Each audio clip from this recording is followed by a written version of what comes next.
doing the truck? Well, I got to take him to the job.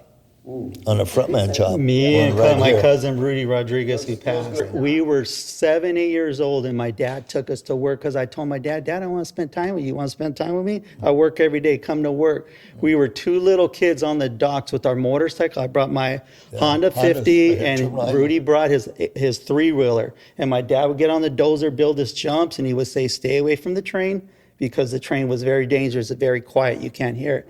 He would build these jumps, and we'd be just doing our riding more at the terminal, at the job. Yeah. That's crazy. Yeah. Okay. See, it was a weekend. Yeah, okay, I don't want, let's start, because this is too good. Let's start. I don't want to miss any of this.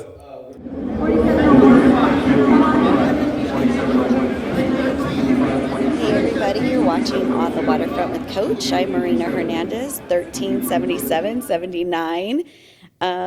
Welcome to our show. This is our show about life on the waterfront. And we interview lots of cool people. We sure do. My name is Ed Barreras. They call me Coach. And I'm enjoying the podcast. Having the longshore community and everybody that doesn't know about longshoring, this program, I hope it brings you a little insight on what goes on the waterfront. Exactly. Yep. That's the purpose of the podcast. Right. Exactly. Yes. So on this episode, we had cousins. We had cousin Danny Ponce and his son Jeff Ponce. Right. Right.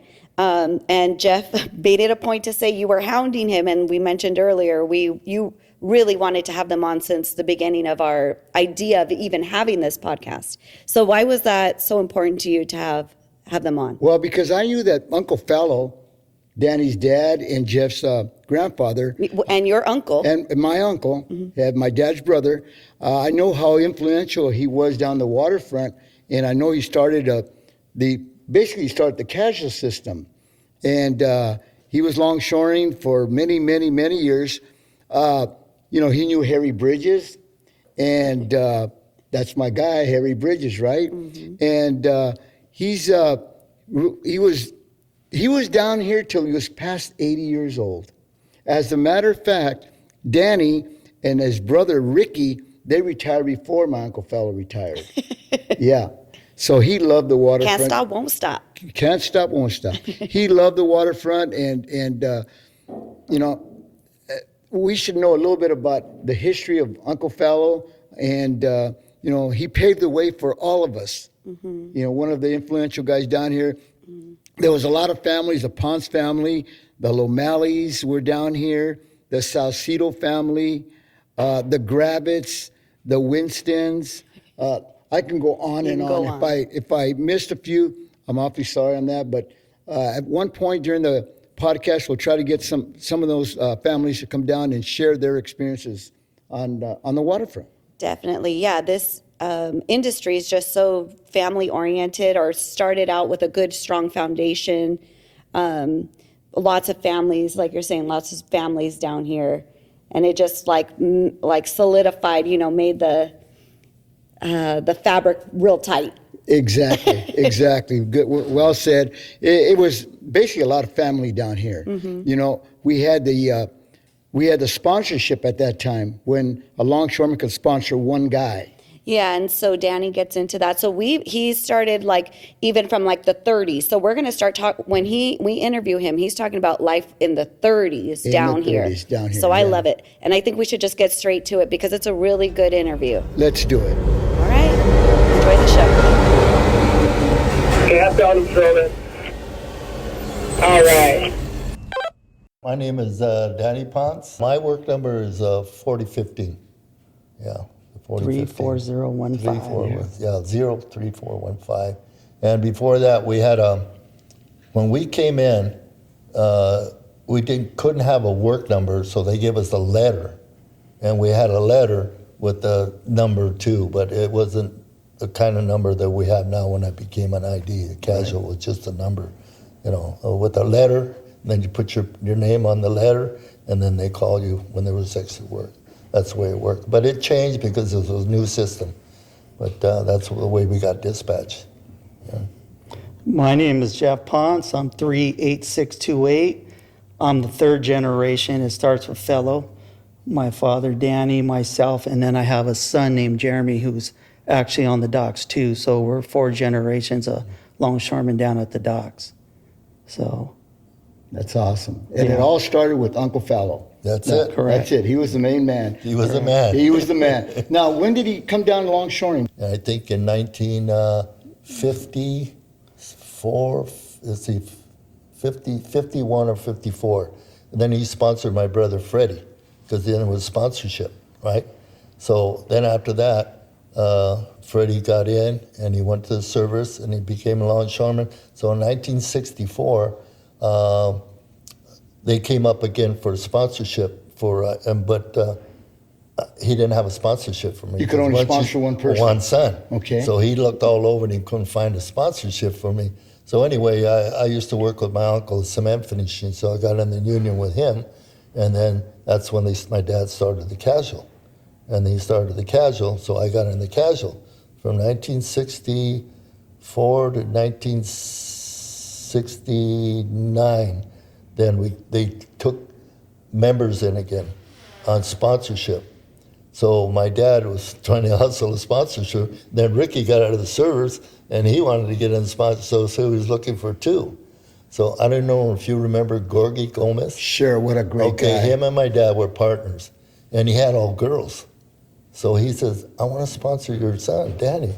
So he says, well, Gorgie, I want Danny to get in first because he's married now and has kids. Mm-hmm. And he goes, I want to sponsor him. But my dad's old partner, Vern Richards, was in 1934. So they were going by the highest number, 34, 36, 37, 40 for sponsorship. Okay. So Vern Richards, I got to meet him. I never knew him. Mm-hmm. And he told my dad, my son is in the military and he's getting out. And if he doesn't want the sponsorship, I'll let your son have it. So that's what happened. So Vern sponsored you. Vern Richards, 1934. He was a 1934 longshoreman. So I was right at the top of the list. Right. And Gorgie was sponsored. And then Gorgie went Ricky. ahead and sponsored Ricky. Ricky. So that's how we both got in. Yeah.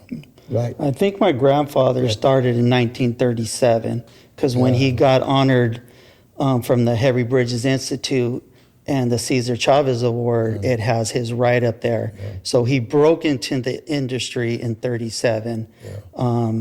And then I don't know when he became a foreman, but the year that he actually started on the waterfront was in the 30s, which is crazy, a long time ago. Long time ago. Right. Yes. And he met Harry Bridges. He had a few drinks yeah. with Harry Bridges and the whole thing. I remember Harry Bridges when they got rid of him from New York because there was a lot of corruption there. They chased him out. Mm-hmm. And he came to the hall one day and everybody booed him. Everybody booed him. That. But they didn't understand what he went through. He came from Australia. Right. And he came here in New York and there was a lot of corruption there.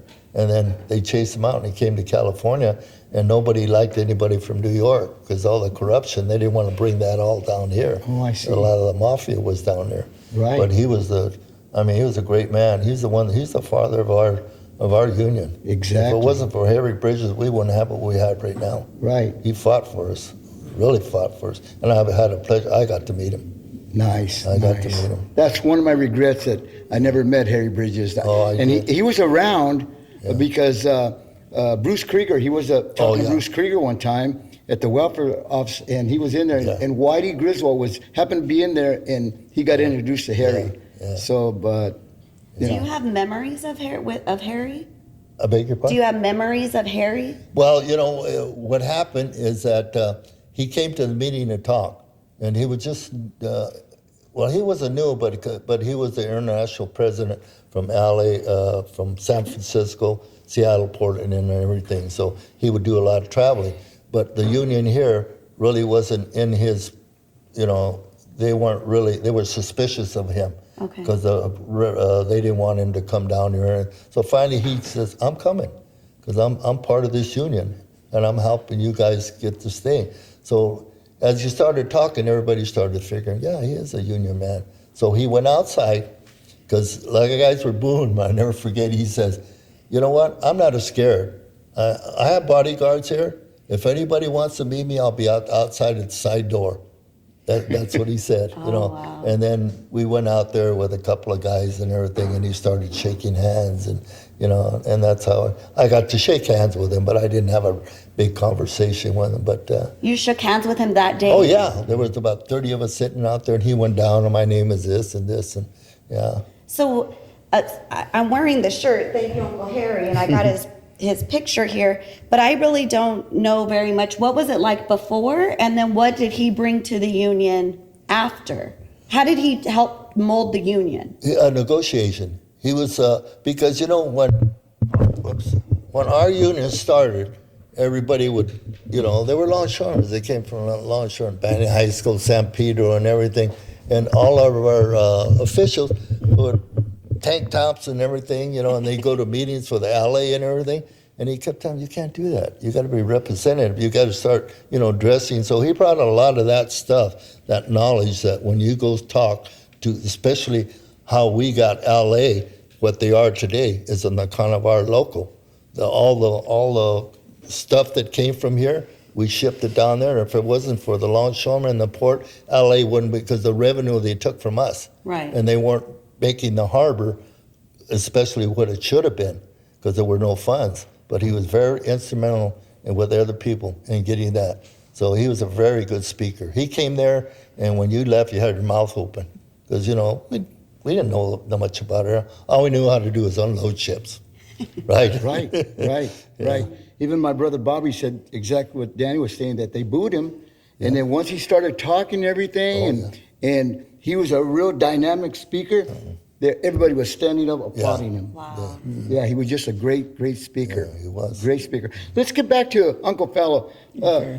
Jeff, but the way you started the casual system. Yeah, so the first casual system was, from what I understand, was the Sporties Club. My fellow was the president and founder of the Sporties Club. And where it was right on the corner where across the street from the Folksel and Joe Kayavi's. It was right on the corner there, and my grandfather got that building, and when there was excess amount of work, they would call the longshoremen that were already working, would call people and say, hey, go down to the Sporties Club and go get a job. So you would go to you would get a call, you'd go down there, they'd write your name on a ticket, and then they would dispatch. So my grandfather was the dispatcher there too, because he was the founder of it also. So you would go down there, they'd write your name on a ticket, and then they'd dispatch you off to work. So that was kind of the beginning of the casual hall. Right. And and my cousin Eddie, the other Eddie Ponce, he was the one that told me, he's still alive, and he's the one that told me that there was a rail car that used to go through there, a red rail car, a streetcar that would go all the way to San Pedro, turn around, and go to downtown LA. So that area was very different at that time. Right. But my grandfather would dispatch jobs through there. And then he also, through the money that they raised through there, he put the money back into local sports and stuff. I think I gave you a picture of them. It's the Local 13 1943 Tigers. And it's the baseball. It's a baseball team.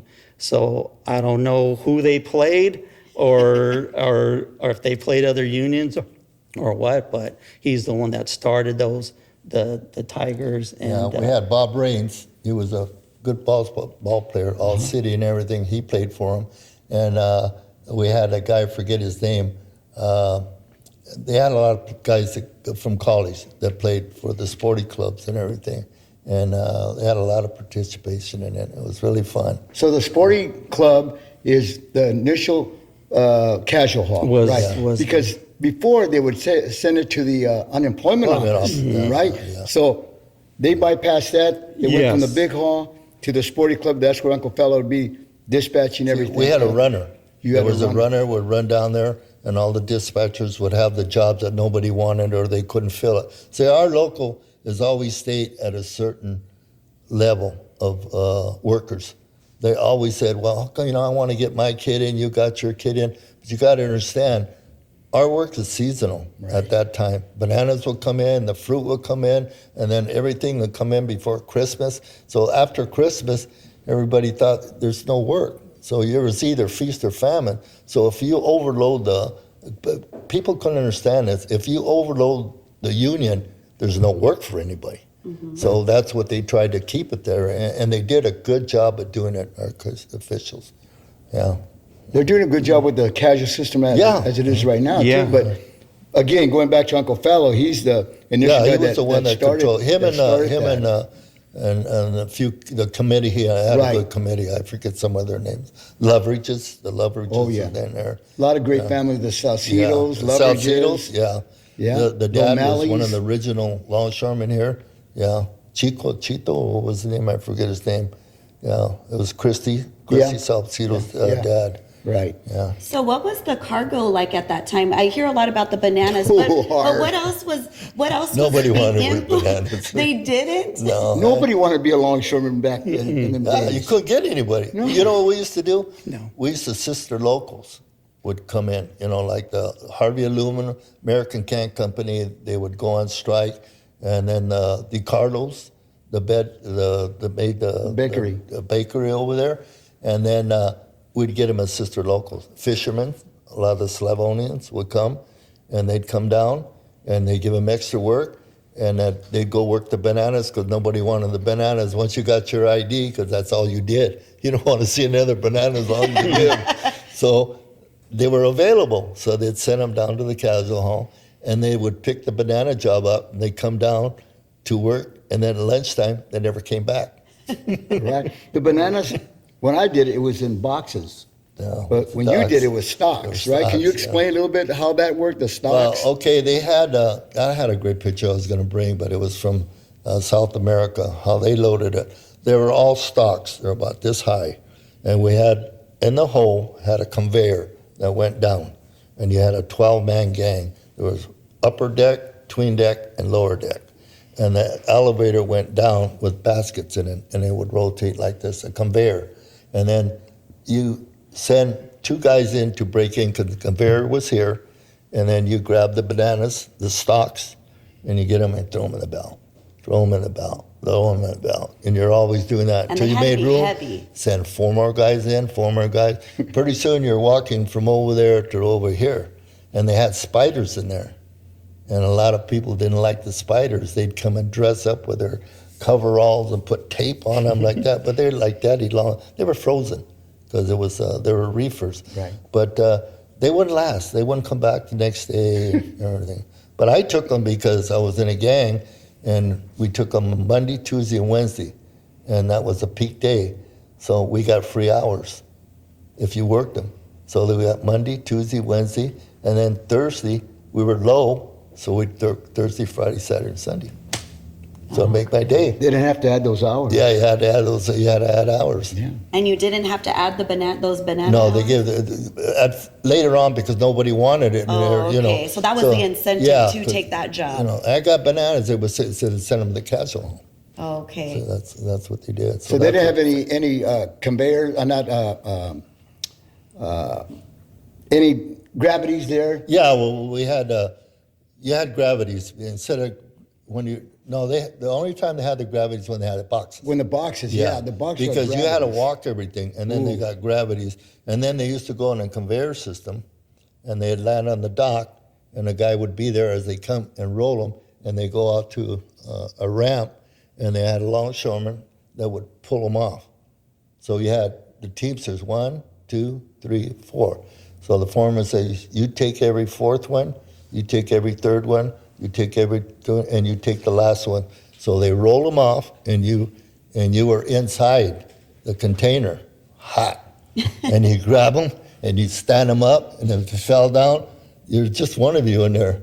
So you had to keep that conveyor going. So that's what you did. It was hard. So Yeah. you're saying that they were about, I don't know, maybe 3 or 4 they're feet tall? maybe 3 feet. And then 3 how feet. much would you assume they weighed? I'd say about maybe 30 pounds, 40 Oh, okay. pounds. Stalk of bananas. You ever seen it, how they cut them off a tree and things like that? Yeah, those are small ones now, but now they were big ones. Well, okay, I'm only 3'5", and they were up to here. So that was just one hard Oh job. yeah. but So there was- what other commodities were being imported or exported? Because I hear a lot about bananas, but not about a lot of the Well, other. we had everything during the off season for the fruit here. We had, I forget the name of the store. They used to bring a lot of the stuff from South America. We had cherries, strawberries, and kiwi, and all that stuff would come in pallets. So we would do that. We would do a lot of that stuff, and that was and pineapples from Hawaii. Yeah, we had a lot during the season. Tropical season. Yeah. We'd get all that fruit here and out of Harbor 49. Yeah. Oh, that's a lot of fruit. And cotton, you guys had bales of cotton. Yeah. Jeff, did you ever do a cotton? I cotton didn't job? do.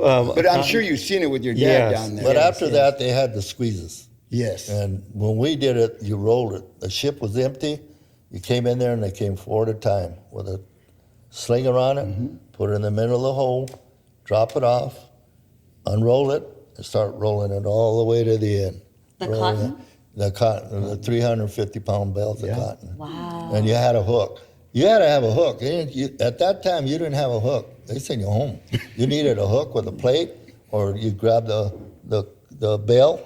I was only about 117 pounds. But see, these old timers, they showed you. I mean, if they knew your dad was there and they knew your family, they took care of you. Come here, son. Get a little block, put it there, because 350-pound bale of cotton with a hook, trying to turn it and roll it and then turn it. You get that block, and you put it there and you balance it.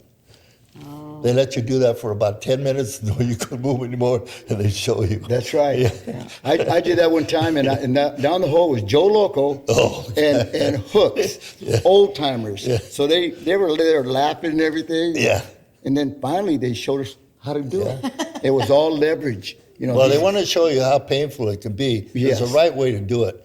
And if you ever go to the hall, I don't know if your dad took you, there's a plaque up there. There must be about 30, you've seen it, haven't you? They got 30 different, a hook, fish hook, and a lumber hook, and a regular longshoreman hook, and there's a lot of different hooks, Right. yeah. And every one of them you use. Like a sack hook, it had 3 fingers with spikes on it, because the sacks were 100-pound coffee sacks, and you do that all day in the hole, 100 degrees down there.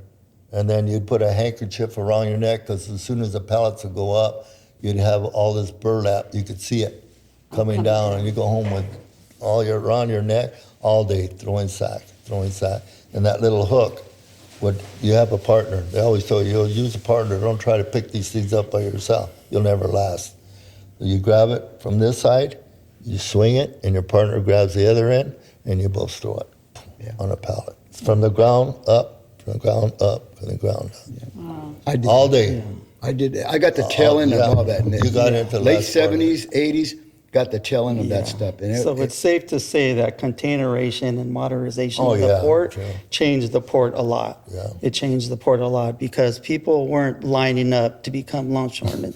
There was a lot of what I hear from my dad and other longshoremen there was a lot of better jobs than being a longshoreman, easier jobs that made the shipyard. A lot of people did other things, and when they went down to the docks for extra work, it was hard manual labor work, and they didn't want to do it. They were like, forget this. I can go do this at somewhere else and make decent money and not kill myself. So the break bulk, the jobs were a lot harder. Containerations came in, and then more people were like, hey, this is not bad. So, yeah, it was definitely harder. People weren't lining up to become a longshoreman. That's And for it was sure. dangerous, very dangerous. I mean, you got to climb a 60-foot ladder. Sometimes we get casual, it comes down, and 60 foot is the top of the ship down to the bottom. We had a guy that froze halfway down, big guy. In fact, I told him, are you scared of heights? Oh, but they want to work. He was from Harvey Aluminum. So he came down, and he goes, where am I going? You're going in the ship. I said, I can put you on the dock. He goes, no, I want to go with my friends. He went down the ladder, and he froze. He froze. Oh, how are we going to get him out? So I go, Eddie Barreras, he goes around. I said, I'm going to go down, climb up, pull him up with my shoulder. You get a rope. We had pipes, on the up there above on the ship. Get a rope. I'll tie it around him.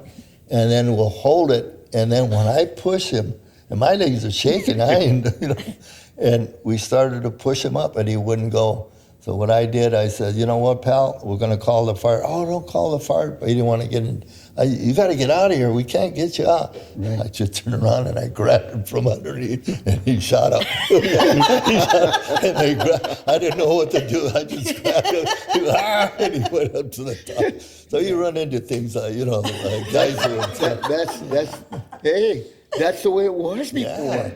That's the way He it was. froze. He frozen panicked. in fear, yeah. So that's why I learned, are you scared of heights? When we had containers and when the women came out, let me know if you're scared of heights, because the only time they were 3 high at Matson, 4 high, not like they are now. But, people are scared of heights. Yeah. And then people will all, hey, Danny, I'll go up, I'll go up with you. Sometimes you don't know you're afraid of heights until you are Yeah. at a Oh, height, yeah. and then you're like, okay, wait a yeah. minute. And then in the morning, that out. when it's wet, slippery, and then you got to go over the corner and bend, and then your partner's got to hold the street, because we used to have to pull them up. They didn't have the bars. So, some people, oh, yeah, but to get up there, they just froze. Because I know that there was a lot of horrible jobs up there. What was the worst job? Like hides. I never did hides, but they say they smell and they, Only if. what was the worst thing? The worst Okay, job? I'd say, well, we used to do a lot of stuff for Matsonia. Okay. Okay, they had a circus. That's why I tell my son, I've loaded giraffes. And when they first started, they had Brahma bulls.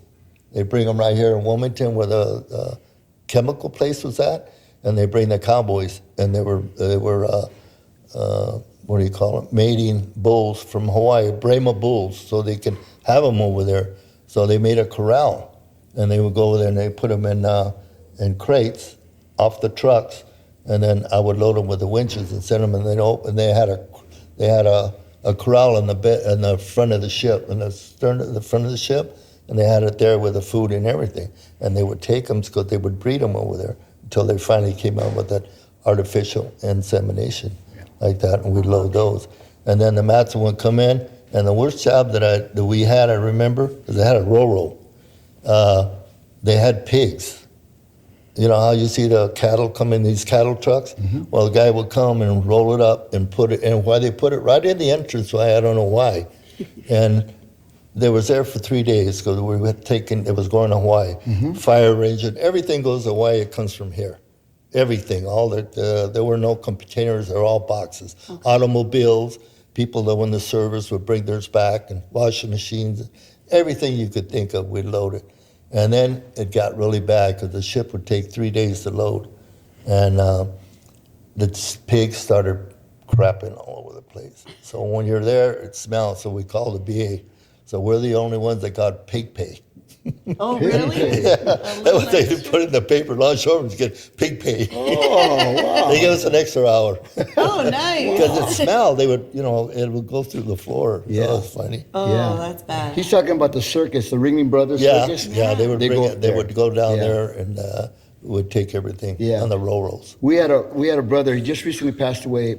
Phil Bergstrom. He Oh, was a Bergstrom, foreman. yeah. They call him bear bait. Yeah. They go, hey, why do you call it bear bait? Well, a bear Yeah. swiped at him when they were shipping him to Hawaii. Yeah. So they call him bear bait. Yeah, Can you because imagine? they had them covered. They bring them in and Yeah. put them right here in Wilmington, where right across where we just live on Mar Vista. Right. That's where they used to load them.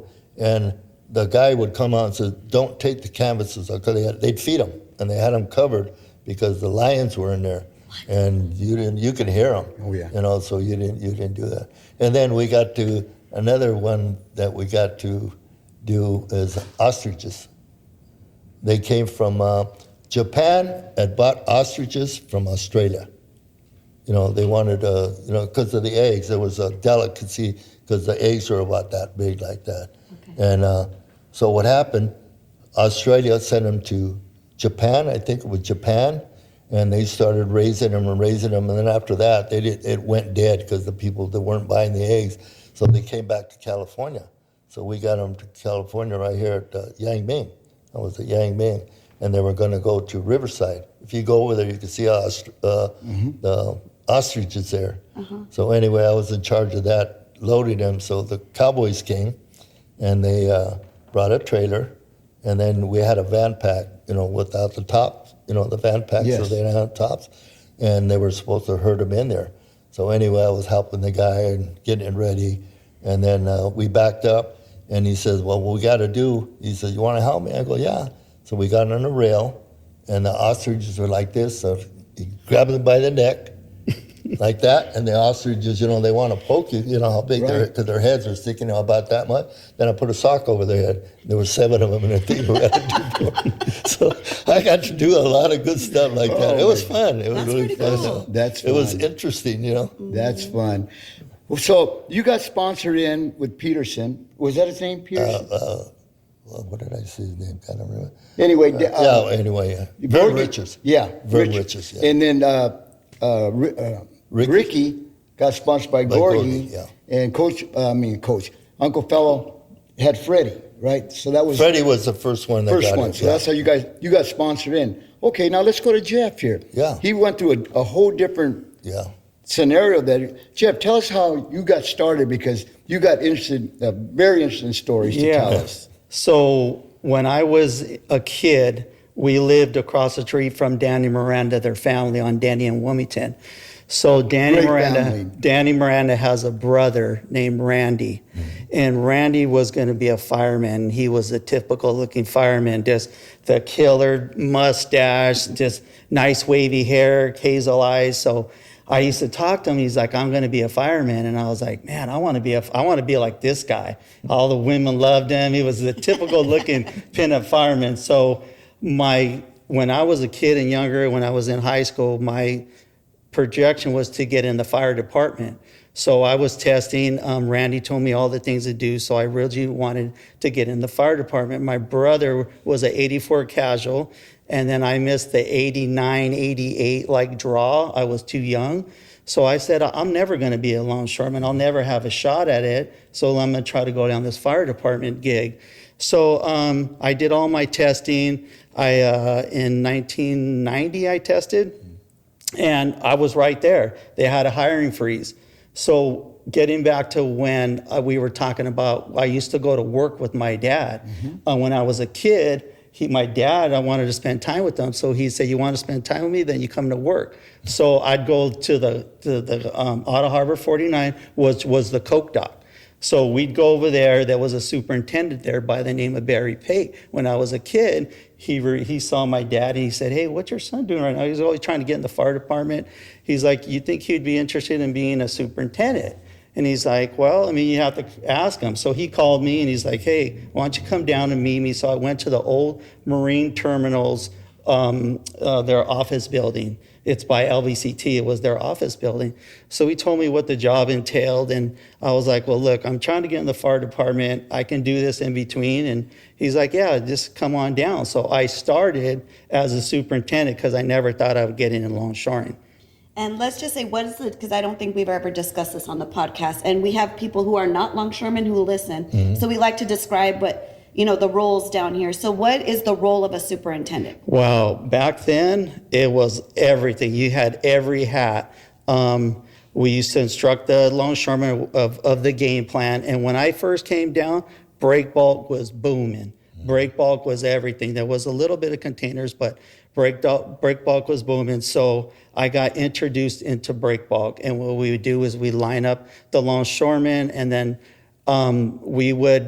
there was rates so every break bulk commodity has a rate, from coils to slabs to all the different commodities has a rate. So you would have to figure out your tonnage in your hatch and how many gangs you had and how many gangs you would order. You'd call the hall, order the manning, the gangs, and then get with the gearmen, line up all the gear and set out the gear list, because every commodity takes a different type of rigging, from coils to wire rod to ingots. There's so many beams, pipe, everything takes something different. Rugs, copper back.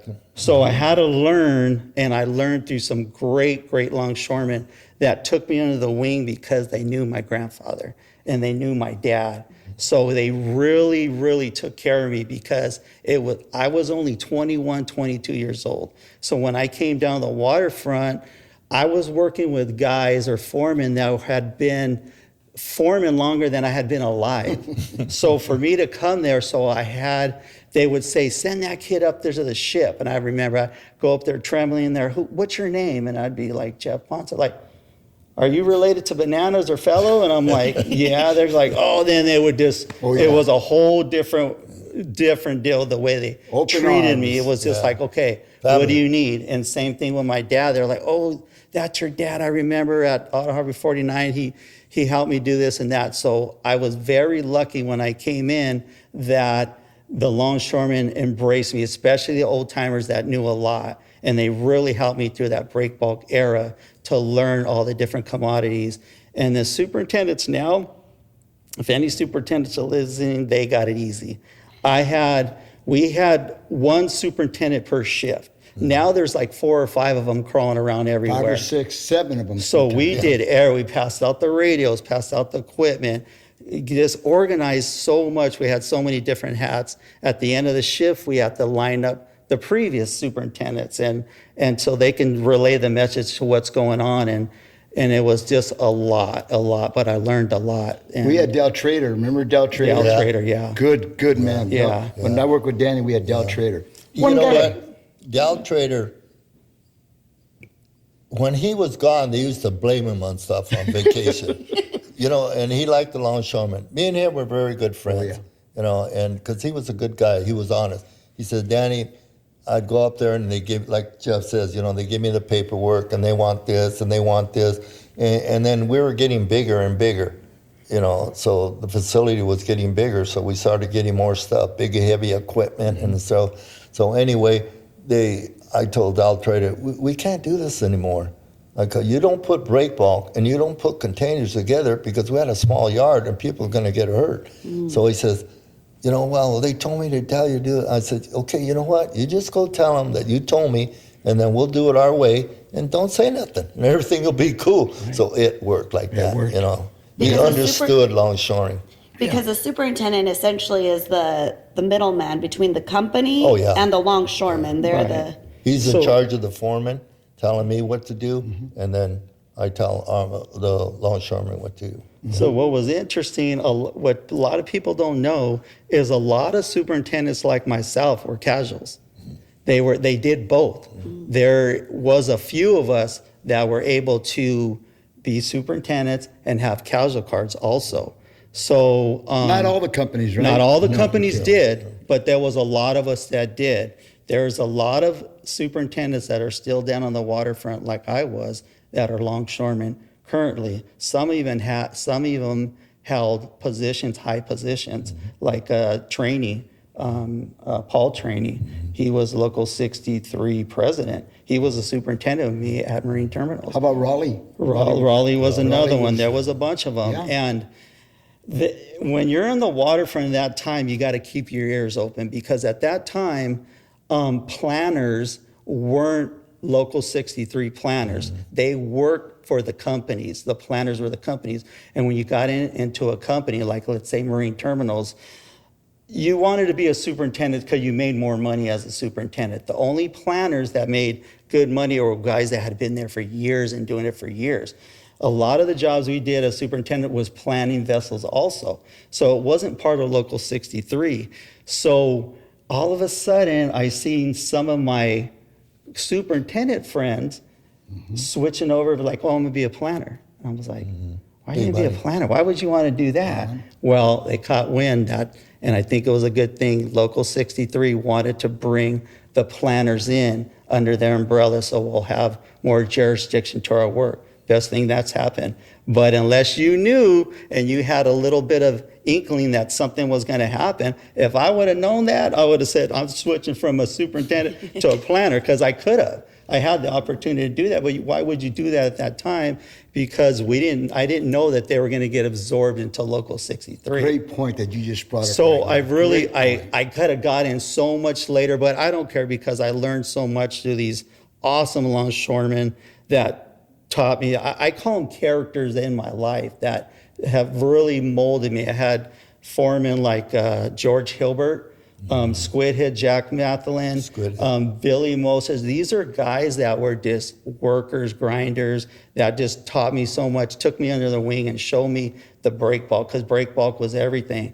I got so efficient at break bulk that Marine Terminals at that time, they said, hey, we were getting a lot of ships called, I know you guys remember these ships, but they were monk crane ships. Have you ever heard of a ship that had a monk cranes on them?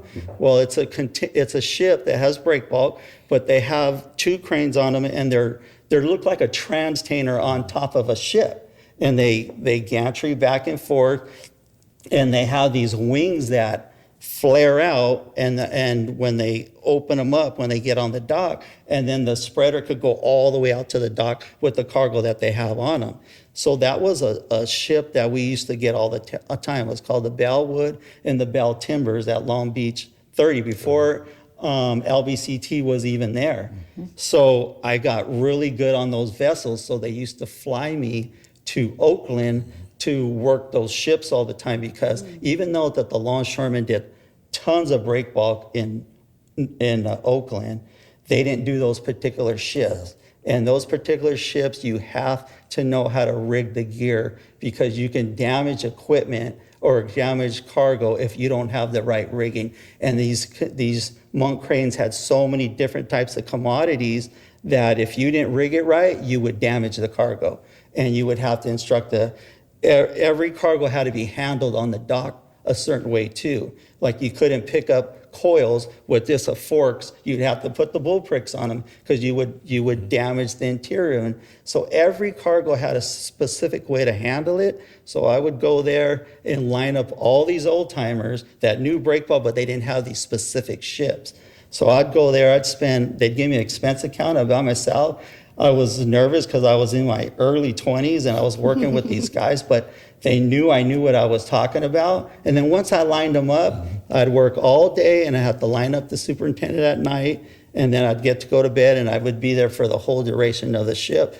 And I got really good, and they would fly me back and forth, and I had a great time. I got to work up north, and I got really good on the break bulk side of it. How many days was that ship in? It depends, but they were usually like four days. Okay. 4 days. But I'll never forget in Oakland, a lot of the heavy lifts, a lot of the equipment is old. I'm talking old, because they had a lot of that stuff. So I'll never forget, we were taking I-beams out of one of those cranes ships, and the I-beams hit the dock, and they were heavy. They hit the boom, and then the big forklift, which is like a 25, 30-ton forklift, he went to pick it up, and as he picked it up, the forklift went through the dock, because the dock was so old. I remember going over there, and you could see the water. You could see the water, because a lot of the equipment, the dock was old, so the equipment over there was old, and it was tough. That was in San Francisco? That was in San Francisco. A lot of the equipment was old. So Oakland was one of the first ports there. It was the old one, so San Francisco came in with the stuff. So all their equipment was bad, because like Jeff says, that when we had a paper jobs, and paper job up north with those cranes, those monk cranes, they had to be really on, because they had squeezes on them. You had a special what do you call it? Bridle, and they would pick 4 at a time. And then you'd pick it up, because paper, the paper that you use for the newspaper and toilet paper, that's very expensive. And they had to be real careful. And you didn't know how to operate it, they'd slip, tear it, and you ruin a whole, $1,000, $2,000 roll of paper. Yeah. So, like you said, and then when you go to San Francisco, they're not used to, because we did all the big work there, and they just used to send those ships over there. But Jeff knew a lot about that, so that's where they send him. And I learned from all those old timers that took me under the wing. To me, the best gearman on the waterfront, I know there are a lot of gearmen listening to, was Denny Directo.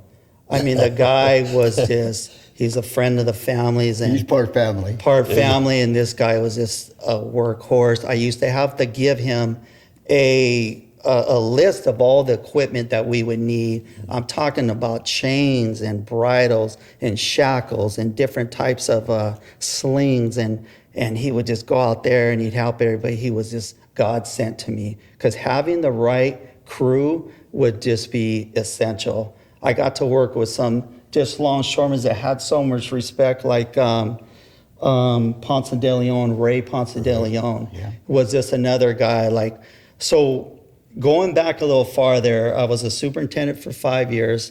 I was really good at break bulk, and then Marine Terminals was changing. In 1932, Marine Terminals was family owned. That was very rare that a family would own a stevedore company. So the waterfront was changing, and they started getting more people were saying, hey, you can't be a casual and a superintendent. It's a conflict of interest. So I said, okay. And then all of a sudden I got a call in, and they're like, hey, they want to see you. They want to talk to you. And I was like, okay, here, it's coming. It's coming. Who's it? The Marine The Marine Terminals, yes. Okay. I was already a superintendent for 4 or 5 years. And then I had my casual card. So there was rumblings that, I was going to get in trouble for it. And a lot of us were. So I was okay with it. So they called me in, and I remember they used to have hatchet men, I call them. And they would just fire superintendents, firing that the corporation had. And then there was the main superintendent. And I sat in front of 3 guys, and they were like, you know what? We have big plans for you. We could see you in the future, running a terminal. We really want you to stay, but you cannot continue to do both. You can't be a superintendent. It's a conflict of interest. And I remember I sat there and listened to their spiel. And then I said, you know what? Thank you guys. Appreciate for everything, but I think I'm gonna have to refuse. Today will be my last day. And I remember they were looking at me like, are you crazy? You didn't hear what we were offering you? We have big plans. You're going to make. Longshoremen. So I just remember my dad in the back. This union could never give me what the superintendents were going to offer me. The security that my family was going to have. And then also I seen it firsthand of, my family, but I never thought I'd be able to get in longshoremen. So once I was a casual, I was like, you know what? I thank you for the offer, but I'm going to have to decline. That was my last day. That was 1997. I'll never forget it. And I left, and I was trembling. I just bought a house. I called my dad. He's like, we'll figure it out. 2 days later, I got a call from Jeff Bergen, who was a superintendent for Pasha. He was a superintendent for Marine Terminals, and he left. And he called me, and he goes, hey, I heard what happened to you at MTC, but I don't care. I need you at Pasha, and I know you're doing both, but I need somebody that knows break bulk. I have one guy, and he's spent, and they were booming with break bulk. So he goes, I need you to come. I don't care if you work as a casual, just don't call in the days that you're working my shift. And I said, no problem. He goes, you can work day and night, just don't call out when you're working my shift. So I said, fair enough. I started working at Pasha. 2 days later, there was another superintendent that worked for Metro. A lot of people don't know Metro was one of the biggest companies down here. They had everything. They had containers, they had the autos, they had the passenger ships, they had all the work. They had Evergreen. Yeah, Evergreen. Evergreen. Now Metro just has a little one. People don't know Metro was one of the big stevedores down there. And I'll never forget, there was a black superintendent named Leonard Brooks. He was one of the nicest guys down. He was one of the first black superintendents, upper management. He used to call me Bean Dip. And he said, hey, Bean Dip. I heard Jeff Bergen, everybody had a nickname down there. Everybody had a nickname down there. I mean, my dad, the characters that he brought around when I was a kid, the best nicknames. I don't even know the real names. Yeah. Well, let's name some, because I think that's fun. I heard you say bananas. Are you bananas? Well, what happened when we used to go? My dad would take us on the Bloody Thursday parades. They were at the hall, and they come to right there where trade packets are right there. That was it. And a jitney, and guys marching, and a couple of people, and that was, then it had hot dogs in the warehouse like that. So when we'd come to one of the meetings, my dad they'd have a function for the kids and everything. They go, here comes Banana and his bunch. Oh, that's what cute. They used to call us. Yeah. So your dad is. But I remember Bananas. when they did that to my son, and they didn't tell me. He didn't say nothing, and I heard about it. And Barry Pate told me. Remember Barry Pate? And then Jeff Bergman, I got him and said, yeah. And I went over there to the office, Marine Terminal office in Long Beach. And the lady, I forgot, I didn't even want to mention her name. I told her, who in the hell you think you are? You tell my son that he can't work casual. He's not working. He's a superintendent. He does a good job. And you're over here telling him he can't. When he's off, he can do anything he wants to. Mm-hmm. So you better keep your, oh man, I blew it. You know, and then, yeah. But the industry was changing. Yeah. I mean, it was a matter of time. Things were different. It was different. Yeah. The family that was called Chris Redlich was the family that owned Marine Terminals. And it was a family operation, mom and pop. And then it's over the years, it started to change. It became more corporate. Ports of America. Ports of America took over. And that was in 2007 when MTC sold. And when they sell to billion-dollar corporations nowadays. I mean, AIG, I think in 2007, purchased Marine Terminals for I don't know how much, but now it's backing by these just big, huge corporations. Back then it was mom and pop, like just a family owning a stevedore company. Mm-hmm. I mean, rich family, but nothing like today what it would cost to get into the stevedoring industry. So let me ask, because I just want to clarify, because I don't know. So the stevedore company is the dock and then just the work that goes on the dock, but they don't own the ship, or do they own the ship? You have the shipping line. You have the shipping line. So let's say when I was the distributor.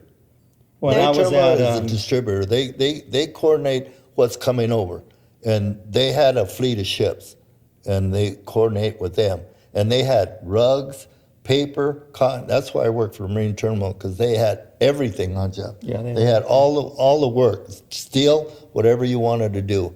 And that's what I wanted to do. I just didn't want to stay. A lot of people just like to go one place, but you don't learn anything. And they were the biggest one there because they had all kinds of rugs, cotton, paper, everything. You know? So to kind of clarify what you're asking is, so you have the shipping line. So whatever the shipping line says, and let's say it's Hyundai. Hyundai would be the main shipping line. They would hire Marine Terminals, Metropolitan Stevedores, Rio Dosha Pasha to do the work on their vessels that are coming in. Mm-hmm. So Marine Terminals had all the top handlers, the UTRs, the bomb carts. That was their cost. Mm-hmm. And then they would hire all the labor and organize all the labor. And that was the stevedore that did the work on the shipping lines that were coming in. Okay. So that was the stevedore's job to do that. Okay. Back then it was mom and pop. Then, later on, it started to get more different. The industry was changing a lot, and a lot of different companies that weren't even in the stevedore industry or the shipping industry started coming in because there was big money in it, and they wanted to get involved in the shipping industry. So you get these guys with these suits and come in and say, "I want to show you how to do this," and no, this is not. We have a certain way of doing things. So they would try to, they would really come in and try. I'll never forget one of the superintendents, Kingsley Oxley. He was a superintendent, Oxley, that was in, when I got hired, he gave me some of the best advice. He goes, get along with the longshoremen. Because if you don't, they're going to make your life miserable. And I never forgot that. So there's times where you had to put your superintendent hat on and say, hey, what's going on? But if you get along with the longshoremen, they will take care of you. Take care of you. And the benefit that I had is so different is that I could pay a longshoreman anything back in that day. So I had groups of guys, so I would have a break bulk ship come in, and I was a superintendent, so I told the lift drivers, if you guys pick up my shift, I'll give you all an extra 2 hours, 8 and 2. I had the best heavy lift drivers that would come out because I was paying, and I remember Jeff Bergman used to be like, your payroll is like, what's going on? I go, well, did that ship kill it? Did that ship get out a day earlier? Because these guys, you give them a longshoreman a really good break and extra money, boy, they're gonna turn to you for you. They're gonna bend backwards to do it. And then I would have an expense account also. So on Fridays, all the foremen, we hung out. We were like a family at Marine Terminals. So I would be like, hey, we're going to the Twin Wheels. It was a restaurant. At night, we'd go there and get a big table, and we'd tear up. We'd eat, have a great time at lunch. I pay for everything.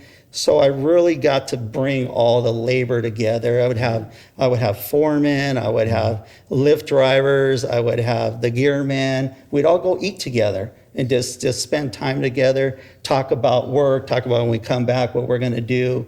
And it was just a great time for me. I used to get in trouble all the time with my expense account and what I was paying Danny Directo. I know, Danny, if you're listening, you made some good money on me as a gearman.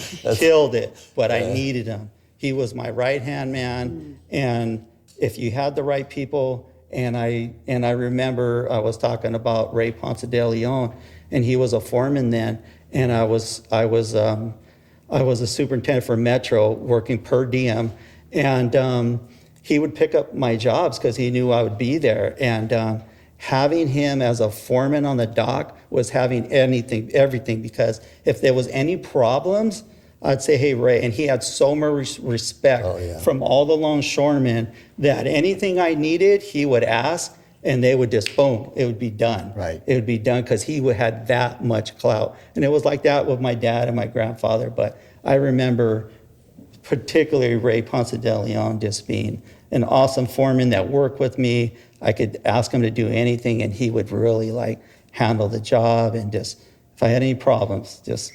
Well, it's just like, gearmen. Like Jeff was talking about gearmen. So when we got Denny Director, they got him in. So he's family. We know him, And I showed him out and everything about the wires and everything. So when you need a wire to pick up a 7-ton or 8-ton, it's got to be a specific wire. And when you're over the job, they're bent and they're very dangerous. So they have strands in them. And if there's so many strands broken on one, and we had some gearmen that would just get them because they want to go home and hang them in the gearman shop. Because I did a little gearman, I'd volunteer. I knew my wires. If it's broke, you throw it away. You don't tell anybody. You just dump it in a thing. And the company didn't want you to do that. But your family's down there. Your friends are down there. Your people are down there. And if that wire happens to break, I've seen it explode. It's very dangerous. It'll cut your head off. So you got to be really careful as a gearman to watch your gear. If there's anything wrong with it, you change it, or you don't use it. I was going to mention that, they're worth their money if they're keeping everybody 100%. safe on the dock. It's like Ladders, if they're broken, and you don't know, they give them to you. There's a lot of equipment. There was a hundreds lot of pieces. changing of commodities during a vessel. You'd go from coils to top hats to wire rod to pipe to I-beams, and having a gearman, and then you'd have to put, when the cargo hits the dock, you have to put plates on the bottom so that the cargo doesn't get damaged. Wire rod, for example, when the customer, when it would land, they wanted to be protected. So, there was this rhythmic dance that would be going on when the job was going on, and a gearman would be influential on bringing that gear, getting you set up before. We'd put lifts in the hatch, bring them out of the hatch. You have to change the gear just for that. And it was a lot. It was hard. It was hard work being a gearman. Today, a gearman is easy. But we had yachts, $1 million yachts that were coming from Taiwan, okay? And we were one of the first ones that were unloaded, and they were coming to by the bridge, Evergreen. They'd come out there, okay? And then we had the cranes now, the hammerheads. But I used to take them out. The first time I took one out was a yacht that came from Taiwan. I took out with a swinging boom. Remember that? Mm-hmm. They get a plate, big plate with a jitney, and put it underground. I had a hole on it, and the ship it's a ship, but it's a yacht, is on the deck. So we'd hook it up with the straps, have to make a special brighter for it, spin it out so it wouldn't crush the thing. Take you about 2 or 3 hours just to set it up. Wow. And then when you pick it up with a swinging boom, it's got a big coil on it. And every time it wraps, boom, it shakes. And the straps would go out. So that's how we learned the time, because one guy took it out, and the straps went out, and the $1 million ship went down. And they put it on the dock, and they'd take it out and pick it up with a crane and put it in the water. Oh, and it was all trial and error in those things, yeah.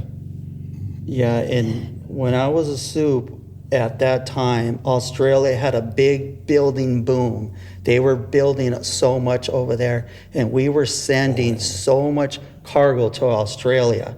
This was when I was working with marine terminals, and we sent everything from tanks to Caterpillar equipment to even, I'll never forget, we sent an amusement park over there. Like they broke down an amusement park here, and it had bulbs in there, and I was trying to pick up something that had like bulbs and these neon lights on it, and this is where these foremen who've been around a long time would really be influential on just like, you know, making sure, picking up these equipment. And we would send like the Frito-Lay vans, we'd run over them on cargo nets, and then we'd pick them up and put them in there, and then you had to drive them off the ship. And it was just so much learning, and it was fun work. Like containers to me is boring. That's why. It's just, break bulk was everything. Yeah, It's everything. Like people ask me, if you could do any job down on the waterfront, what would you do? And if I could drive winches and make the money that I do, I'm a crane operator now, 100% I'd be driving winches today. It was the funnest job. You got to see everything. You got to see who was working, who was not, who was lazy. You know, you're taking all these different commodities out. It was just, it's a fun, awesome job, but you don't really get to do those jobs no more. I loved it. What I remember, my last one, right, very quick, Ox. You know how Ox was. They had after the Kuwait, the war, they brought that. That was really sad. I mean, it really got to me. So I knew my rigging. So that's why Ox. He was a real good friend of mine. We knew a lot of stuff. So anyway, he said, Danny, we got a military ship coming in Long Beach, and we want you to be the foreman. So I'm going to be the superintendent. Ox didn't know anything, but he had me, and I had another friend of mine, and we took care of the ship. I took care of the ship. He took it, and it's military. They're bringing back Humvees, ambulances, tanks. I don't know why they were bringing them back, because they were all blown up or whatever. And we had a 50-ton crane, a crane on there that would take them off. And Camp Pendleton was bringing trucks, and they were taking them to Camp Pendleton. And you can even see blood on some of those things that they got hit with an IV. And I mean, it was just, you know, just to know what those things went through, the damage, you know. So I unloaded 2 ships like that, and it was very emotional, very emotional. Yeah. Wow. Talking about you being a superintendent and everything, I read a story, you share it with us, on how you saved one guy's life. Yeah, so one night I was finishing up a break bulk ship. I was in my office, we just finished, and I was in my office doing the paperwork. All the longshoremen had went home, and I got a call on the radio there was a clerk that worked for CUT, Cal United Terminals, for years. His name was Al Parashaw. And Al called me on the radio, and he's like, hey, Jeff, you need to get here right away, down to the gangway. And if anybody knew Al, he was an awesome, level guy. He never got excited. So just by the tone of his voice, I knew something was wrong. So I stopped what I was doing. I shot over there, and when I got to the gangway, there was 2 crew members, Danny Directo, Al Parashaw, and I walked up, and there was a crew member laying on the ground, and the blood was just slowly going like this, expanding. Mm-hmm. So at that time, it was when I was trying to get into the fire department, so I had all my emergency EMT training, did a lot of training with the fire department. So I was really hip on first aid and stuff like that. And every break bulk ship, we have a Stokes basket next to the gangway, and that has a big backboard if you need to take a longshoreman out, a life ring, and then inside they have first aid stuff. So Danny Directo, I told them, call 911, and told Danny Directo to bring me the first aid box, open it up, and when I knelt down behind the guy, I put my hand around his head, and my hand sunk in the back of his head. So the back of his skull was all crushed. I didn't have time to put on my gloves, and the blood was coming out so fast that he was going to bleed out on the dock. So I remember bending over, and when I put my hand behind his head to see where the blood was coming from, my hand sunk in the back of his skull. And then I picked up his head, and he had blood coming out of his ears. It's a big indication of like head trauma. So I just got the first aid kit, and I wrapped his head like a mummy. I mean, I just pulled it tight, kept everything together, stopped the bleeding. And I remember the fire department, thank goodness, they got there very quickly. And when they came, I remember the fireman looked at me, he's like, who did that? And I was like, I did, I was full of blood. And he goes, man, he had his head was like this big, full of like gauze. And just stopped the bleeding. So wrapped him up, stopped the bleeding. He never came to, and the mates had brought him down for where his injury was, all the way down the gangway. And then they took him off in the ambulance, and I never heard anything. I was just like, you know, what happened to the guy? I was so curious. Did he live? Did he die? And then probably a couple months later, Jeff Bergen, who was the terminal manager there, he goes, hey, I need you to go to the PMA awards banquet. I was like, Jeff, I've worked every night. I don't want to go to the awards banquet. And he goes, no, you're going to go. And I said, and I just wanted a night off. Because superintendents didn't have a schedule back then. Now they have this beautiful schedule where they're off Tuesday, Wednesdays, and you know, they got 3-4 guys working with them. I was by myself. I wanted a night off. And he goes, I'm not telling you. I'm telling you you're going. Yeah. I'm not asking you, I'm telling you. So I was like, okay, you're the boss. I was pissed. I was mad. He didn't tell me why I was going. I didn't have no idea. I hadn't heard anything about it. And then I got a call from, it was a magazine, a ports magazine. They called me, and they wanted to kind of hear about my story and what happened.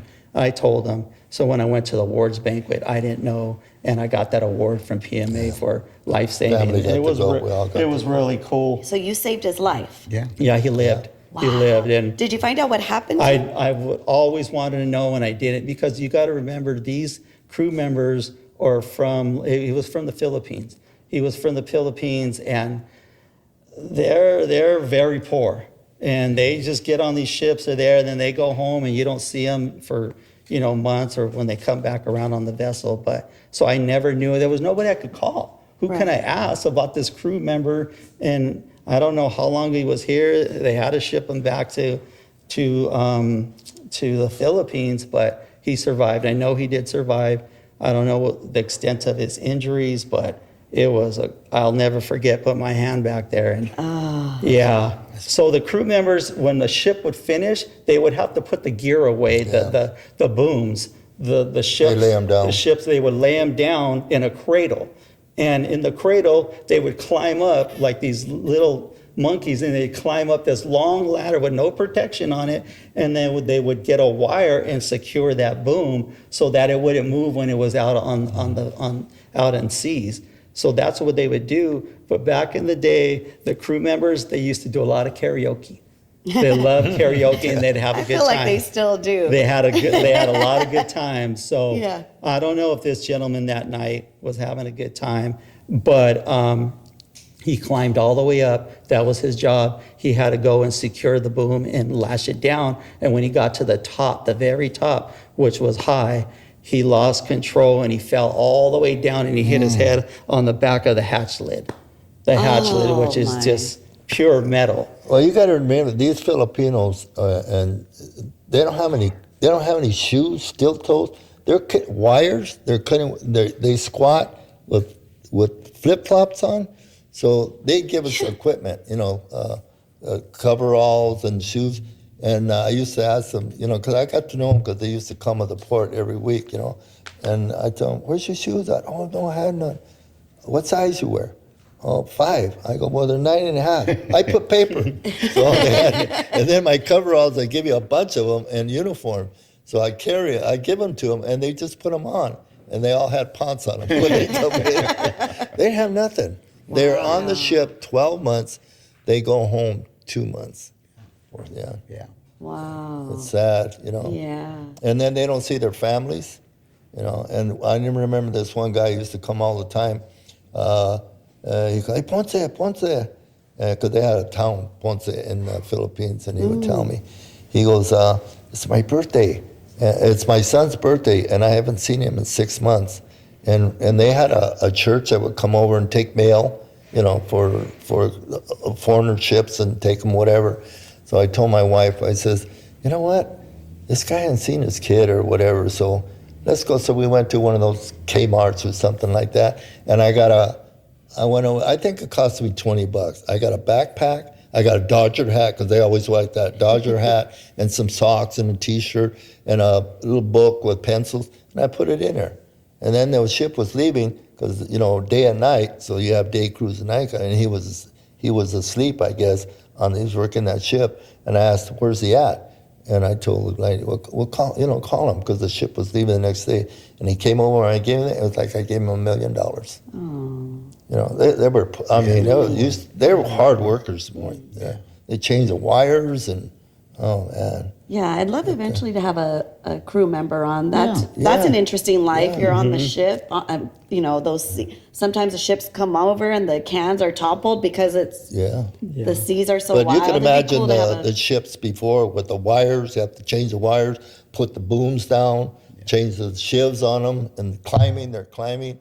I mean, and the wires, you have to go get them. They have to go to the forward end, set them on the dock, and roll them on the spools. And it was a lot of work. A lot of work. When I came in, I caught the end of that. We had to, when I came in, you're talking about being afraid of heights. When we came in, they'd send us up there, and they'd have bridge clamps on the top of the containers. So they give you a pipe wrench, and you're supposed to be hooked up and wear your harness and everything. But half of the time, the harness you walk and it would catch, and you'd go boom, and it would stop. And when you get to the end, it was scary to do that. So we'd climb out there, take the bridge clamps off, and then begin the basket. They take us down, they take a whole tier off. And then they take you back up, and then you put all the cones back in that up. And so you do that every single tier. So it was fun because you were engaged all the time.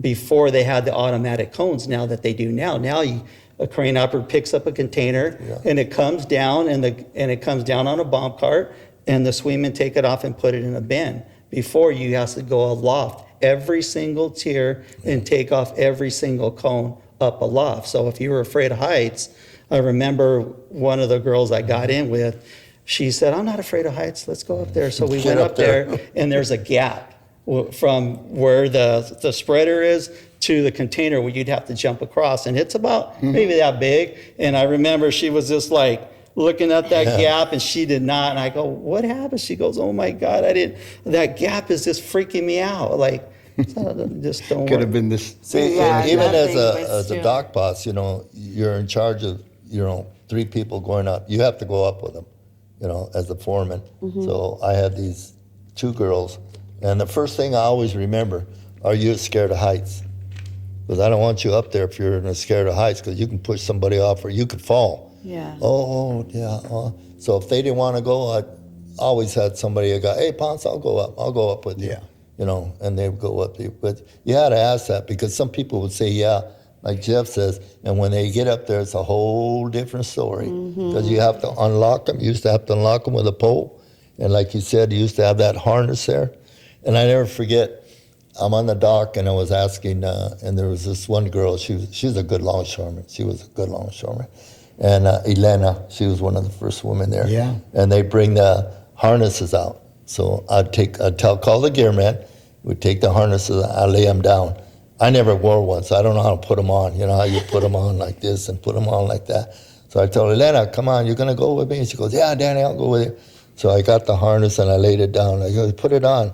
And she goes, yeah, you got to put it over here. So I'm holding it. So I didn't want to touch her body or anything, but she was cool. I mean, and you got to put the strap, okay, put the strap like that. And she goes, you know what, Danny, is the first time I had a man dress me instead of undress me. That's the way they work, And I go, okay. She was a good longshoreman. So, because there was, women, and she used to get our gang all the time and I tell her, Elena, how come you don't drive a UTR or something? She goes, Danny, my husband left me. I have 4 kids, and I got to work. I got a whole job. You know what she is now? She was a crane upper. Really? She turned out to be a crane upper. You remember Elena? Yeah, She sure was do. a good longshoreman. Yeah. Sure do. That's so cool. So just before we end, I just have a question about the transition between like the break bulk commodity and then the containerization. Like what was that like? You were there at that time. Oh, correct? yeah. What was the experience like as a longshoreman? Because that we lost a lot of jobs. Oh, yeah. But things did get easier. Yeah. So what was the vibe at that time? What were people feeling? And then what was it like before and after? Well, when I came in, there was no containers. And then they started coming in, and they had them on deck, 20-footers. Remember that, Jeff? They had the hatches, 4 hatches, and then on the side, they had made cones where they could put 20-footer on there. But the cranes didn't pick them up because they were rigging gear. You had, and that time, sometimes we used to have to double up the gear. 40 an inch or 2 winch drivers would pick it up with a harness and set it down. So then they came on with a hurdy-gurdy. That was one thing. So that would pick them up. So that was the transition there. So it was all trial and error. You know, the spreader bars, and before they came out with the spreader bars, they just had the hook with the coming down like that. And they were, I think 3-ton was the most you could pick up. And then they started coming with 40-footers. And that's why we used to have a mobile. That's where I got into the mobile, 9115s. Danny Hogue used to have those steel jobs. They were a mobile crane that sits on the dock, and they would pick them up. Okay. And like that. And then from there, then they started with jumbo booms. We drove all different kinds of equipment from all over different companies and everything that could handle those containers, and they started getting bigger and bigger. You know, and that was a transition there. So it started with just 20-foot containers on the deck. They'd probably, let's see, on the banana ship, after we finished that, we would load empties. And we had 1, 2, 3 on the offshore side, 3, 4, 5, 6, 3 in the inshore side, and then 3 on the top of the lid, 6 on top of the lid. Okay. Yeah, and it took forever to load it. Yeah. Were people pissed about all that? Like No, this- because it was interesting, because it was new. Okay. You know, and we were all learning, and you know how to do it, and and then we improvise, and we found our own ways, and it got pretty big. You know, so it was quite a transition. You know, and because when they put them on the dock, there was no way to pick them up. You know, because sometimes the forklift, they wouldn't go to the door. So they had these old, what do they call them? Like a trans, with the lumber carriers. Yeah. Like Strads. And they sit in there. Strads. So I got to drive Strads. those because the guys, the old timers, you had to climb up the ladder and had a chair, and then you put it this way, and it'd shift and have 4 handles. But when you go in the warehouse and they put it there, they open it up, and then the terminal warehouseman would unload it. Well, the guys were too big. You know, some of the guys, they'd ask me, "Hey, Danny, you want to drive? We'll hook up." I go, "Yeah." I get in there because I go right underneath the door. benefit of being Yeah, but it was kind of, nobody complained because you were working. You know, it was part of the job, and it was pretty, like Jeff says, it's interesting. The ship-to-shore cranes changed everything, Yeah. in my opinion. When the hammerheads were introduced to the waterfront, the ship-to-shore cranes. And that's what we have now. That's what we That's have what you now. have My now. dad's talking about they used to take containers off with the mobile cranes, winches and stuff. It just took forever. Took forever. But when the ship-to-shore cranes came in, now they could stuff all these commodities in a 40-foot container and just take them off like quickly and not, so that's what really revolutionized the waterfront as soon as you started getting those hammerheads, and you could now you're discharging like 20 to 30 cans an hour full of just, wheat, cotton, any commodity that you could think of, stuffed grain, stuffed into a container, and it just really changed the industry once the hammerheads were introduced to the waterfront. Well, you just look at the difference between when a coffee ship would come in. Coffee sacks, stacks and stacks, all the way inside the warehouse. Now, they come in a container, and you can put them in the yard, 50 feet of 50 yards or 100 yards out, and stack them up wherever you want. But you go in there, and coffee sacks would be stacked all in the warehouse. The room, the space. It was just more efficient Yeah. and quicker. And so that's became the future. Yeah, what year was that? I don't know when the first hammerhead came down, but I remember they were over there by Yangming, and those are some of the older hammerheads there that we didn't even maintain them. The city maintained a lot of those. Harbor Department. Harbor Sure. Department Okay. maintained those. Yeah, Now we I have- was one of the first ones that got to take them off the ship. Oh, cool. Yeah, they came in, and they weren't as big as they are now. They were small. The Matson had a mousetrap. a mouse trap. It was similar because you sat on the pedestal, and the boom went out, and then you had to pick it up and bring it and put it in a mouse trap, and that was the first one. And then Terminalian had called the Blue Goose, and that was the first hammerhead like that. And I got to take that one off. I was in charge of the barges to take that off. It's amazing how big it is. That thing is all together, and it comes from Taiwan in the ocean all the way over here, all the way built. All the way And then built? we had to take it off. We had to get in the morning. It was high tide, and they tell us to come back, and they put the calculations on it, and it would drop till it's even. And they put railroad tracks on there like that. And then we had a guy come and move it and take it out to the dock, pull it, put it on the dock, and then shove it to the side, and then put it all together again. It was a big operation. Took 3 of them off. Took 4 days to do that. 4 days to take 3 of them off. Yeah. Wow. I'm glad you explained that because I was just assuming it was disassembled. Yeah. Wow. And then Jeff, you said you operate hammerheads, and I think my dad sent me a video. Do you do it at LBCT that I has do. the double? Will you explain that?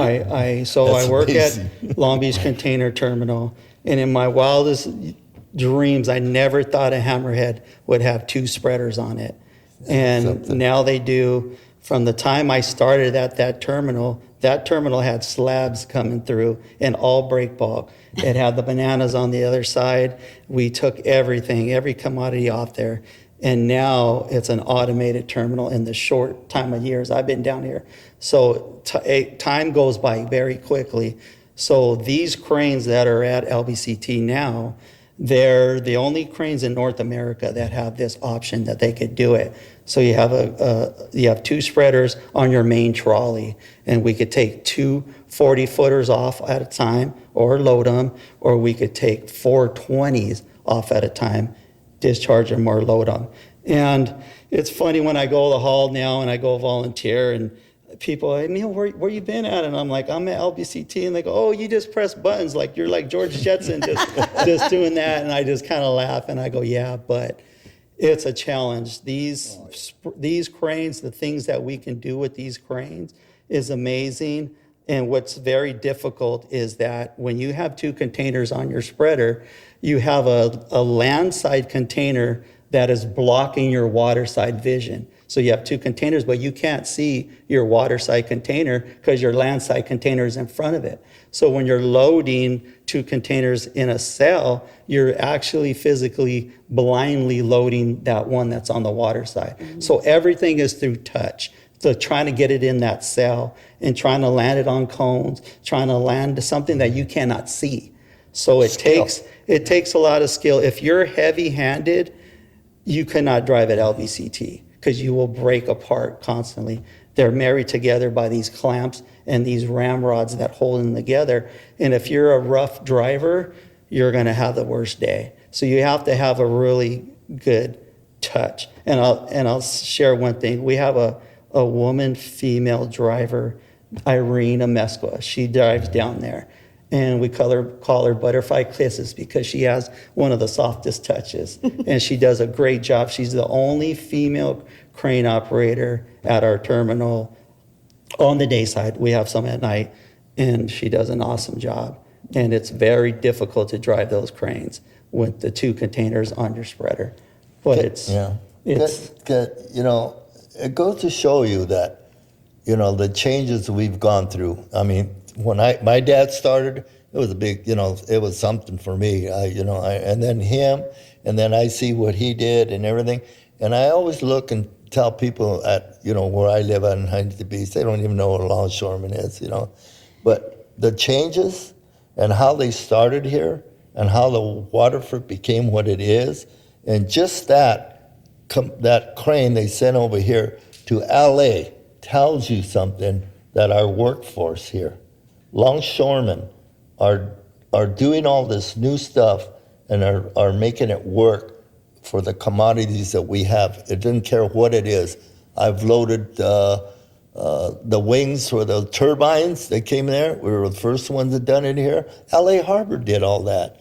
And people never understand, where that stuff comes from. And longshoremen are the ones that were unloading it. And I'm proud of that. I'm proud to be, I've been a cement finisher, a teamster, and a lather, and this is the best job I've ever had in my whole life. Amen. It is. Because you're with family. I was in the Teamsters. I worked in the Teamsters, and I was a cement finisher. But the family you have as a longshoreman always have your back. When we came in, they had your back no matter what. Somebody would get in a hassle, the whole ship would stop. Everybody would stop. They wanted to fire you. They want to know why they fired you. You're not firing them. You fire the whole gang. They don't want to fire the whole gang. They want you to replace it. But everybody stuck together. And Yeah, that's it what was made like this that. You wouldn't fire one person. You'd have to thing. fire, The whole everybody. gang. Fire everybody. So Well, one last question for both of you. What's been your most interesting day on the job? Just the first thing that comes to mind, maybe. You know what? For me, working with my dad, I loved it because I remember just as a kid, and I'd go there and work with them, and I got to drive winches, and he's the one that showed me how to do it, and he just didn't show me. He wanted me to be a perfectionist about it, and he was tough on me. I had to drive that winch perfectly.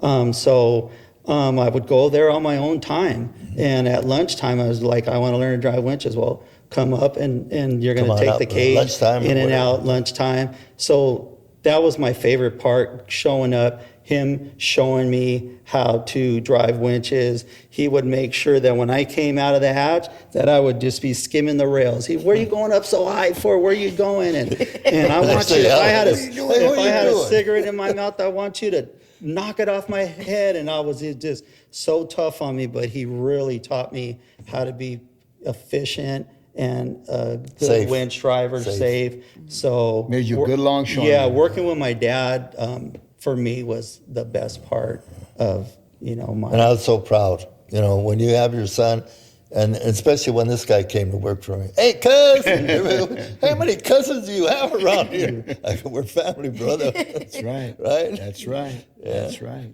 How about you, Danny? Do you have a job that really, or a day on the job that really sticks out for Every you? day. Just one stuck to me. I was just telling my son the other day, I've loaded so much stuff that, I can't even remember some of the stuff, from the old days and everything. But we were just talking the other day when we came to the house, and I got to unload King Kong. The King Kong, the movie? Yeah. Okay, they did it in Hawaii, because I was asking, because they had it down in a deck on a flatbed.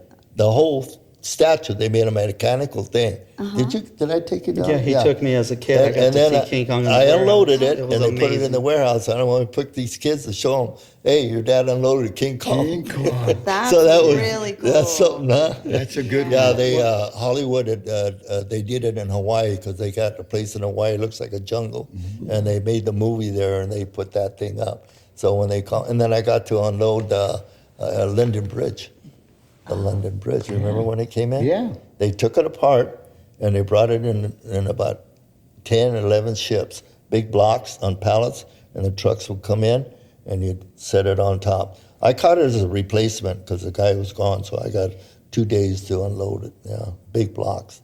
Yeah, stuff we unloaded is amazing. Yeah. One thing I wanted to say is what we didn't bring up. I know me and my cousin Eddie, we talked about on Coach, is that as a family, we lost two family members on the waterfront. My dad's brother in 1977 was killed on the waterfront by a mobile crane accident. And then years later, our cousin Jerry was killed by a forklift and a box, and it crushed him. So we really want to say how you have to work safely on the waterfront, because we have lost two people in our family And it's important that we make sure that when we're on the waterfront, that we're safe, that we're watching out for each other, because anything could happen. Anything could happen. There's a lot of dangers, and I know we make good money, but our job is dangerous. Our job is very dangerous. We lost 2 family members. So everybody always wants to say, oh, longshoremen make great money, and you guys always have all these benefits and all this stuff. Yeah, we do. We do. It's true, but our job is dangerous. cost. Yeah, Our I job know. is dangerous, and safety is everything. So I could tell anybody that's listening is when you get to the job, no matter what you're doing, what your category is, if you're driving a UTR, do a lap around your UTR. Know where you're going. Just check it out. Make sure everything. You don't have to get underneath the hood and check and do all that. Check your if you're equipment. you're driving the auto bus, you're driving a forklift, you're driving a crane, whatever you do, make sure that equipment is safe, because our jobs could kill people. So you got to watch out for each other and make sure our equipment is safe, because things could happen and it could change your life. So. Yeah, Well, Eddie remembers that when he came to my job in the bananas, first thing I would say, I always say this, I'd tell him, you know what, guys, the hatch, the winch driver, that's a square. Be aware, because you come out, he don't know when you're coming out. I always just had a buzzer ring or I'd whistle, because guys weren't paying attention. You could get hurt. And I lost family. That's the first thing I said. I want everybody to go home. That's why you got partners, you watch each other. So I want everybody to go home safe, because it's not very nice to lose people in your family. Friends, I've lost friends, and you have too. And, I always say that on my safety speech, because you're supposed to say that. And that's the main thing I said. You watch out for yourselves, because I want everybody to go home safe. I work with Danny, and what he's telling you right now, exactly what he told everybody. Work safe. Yeah. Work safe.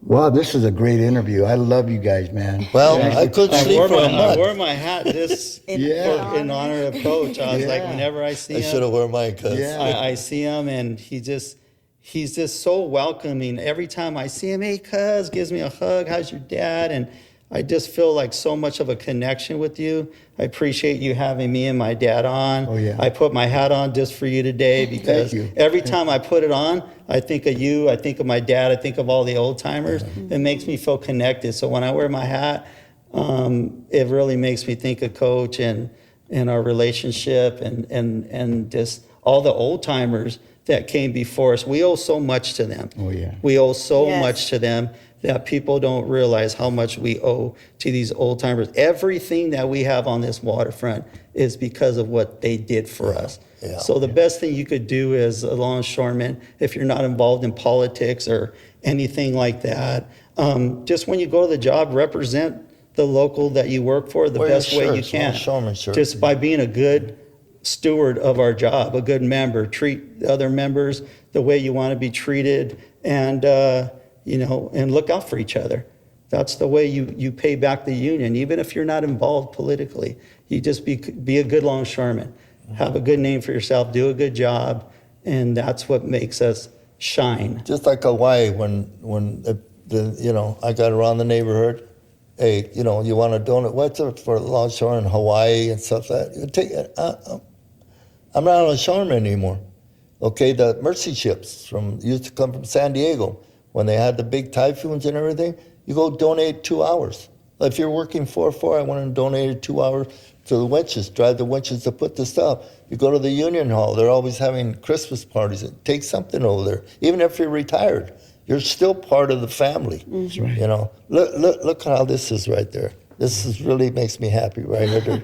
My daughter's a longshoreman too. Cool. Right. Yeah, so I'm proud of you, cuz. Thank you. I'm You're proud doing of you a good guys. job, Thank man. you guys Thank for you, doing guys. this. Yeah. Thank you.